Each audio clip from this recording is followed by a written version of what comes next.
이병기 전 국정원장까지 구속영장이 청구되면서 박근혜 정부에서 국정원장을 지낸 3명의 전직 원장 모두 처벌될 위기에 놓였습니다. 최재민 선임기자 연결해 정점으로 치닫는 국정원의 특수활동비 상납 수사와 되풀이되는 국정원장의 순환사를 짚어보겠습니다. 최재민 기자. 네, 사회부입니다. 네, 이병기 전 국정원장 긴급 체포된 이후 하루 만에 구속영장이 청구됐죠?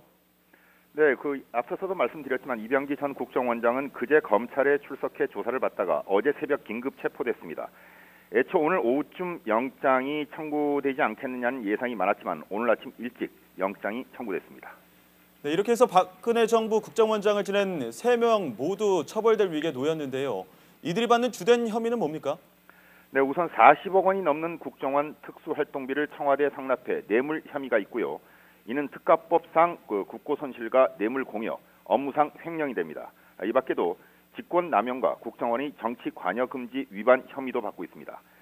구속영장이 청구된 3명의 전직 국정원장은 서울중앙지법에서 내일 구속 전 피의자 신문이 이루어질 것으로 보입니다.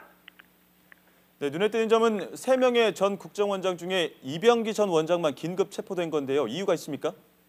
네, 이병기 전 원장만 긴급 체포한 건 심리적 불안이 가장 큰 이유인 것으로 알려지고 있습니다.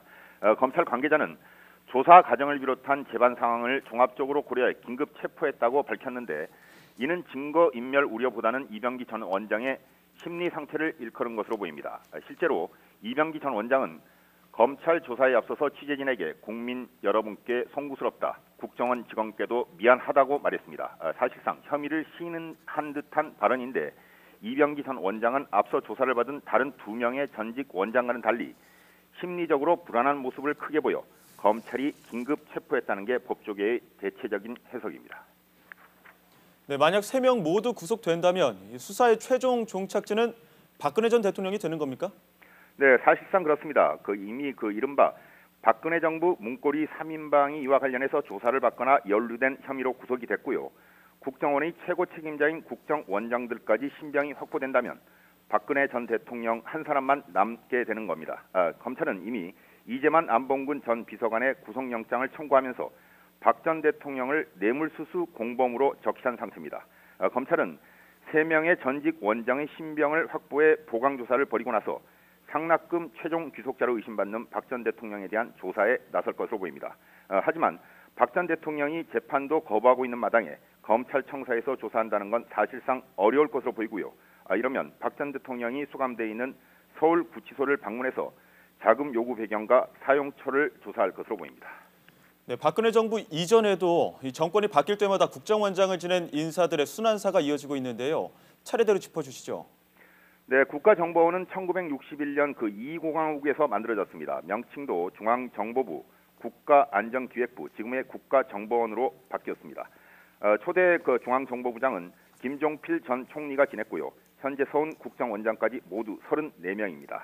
이 가운데 문민정부로 일컬어지는 김영삼 정부부터 박근혜 정부까지 모두 14명이 국정원장을 역임을 했는데 이 가운데 14명 가운데 11명이 검찰 조사를 받았습니다. 아마도 전 세계에서 이런 사례를 찾기 어려울 것으로 보이는데요.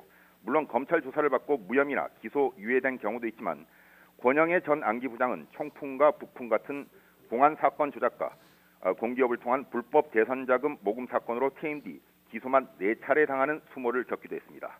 지난 8월 파기환송심에서 징역 4년을 선고받고 법정 구속된 원세훈 전 국정원장도 현재 재판과 별개로 추가 기소될 가능성도 있습니다. 네, 권력과 가까운 인사를 수장으로 앉혔기 때문이라는 원인 지적도 있는데 어떻습니까? 네, 국정원 조직은 물론 국민까지도 최근의 국정원 사태를 보면 이대로는 안 된다는 데 공감하고 있습니다. 지금까지는 대부분 대선 캠프에 몸담았거나 정권에 가까운 사람이 수장을 맡았습니다. 이렇게 이른바 코드 인사를 하다 보니까 권력으로부터 자유롭지 못하다는 지적입니다. 이렇다 보니 국정원이 대한민국 정부와 국민의 안전이 아닌 정권을 위해 존재한다는 비판도 받고 있습니다. 이제는 선진국처럼 국정원장의 임기제가 필요하다는 여론이 설득력을 얻고 있습니다. 네, 잠시 언급해 주셨지만 정보 선진국들은 정보기관의 독립성을 어떻게 강화하고 있죠? 네, 앞서서도 말씀드렸지만 우선 임기제를 채택을 하고 있습니다. 미국 국내 정보를 총괄하는 연방수사국 FBI 국장의 임기는 10년이고요. 중국 국가안전부는 5년, 캐나다 보안정보부도 5년으로 10개국이 임기제를 채택을 하고 있습니다. 설사 임기가 보장되지 않는 해외 주요 정보기관 수장도 특별한 사유가 없으면 해임하지 않는 편입니다. 심지어 내각 책임제인 독일과 이스라엘도 평균 6년 이상 장기간 직무를 맡는 전통을 갖고 있습니다. 특히 이스라엘의 정보기관인 모사드는 세계 최고의 정보기관 가운데 하나로 인정을 받고 있습니다. 국회 예산심사도 엄격히 이루어지고 있는데 자의적으로 국민 세금을 쓸 수 없게 하기 위해서라고 합니다.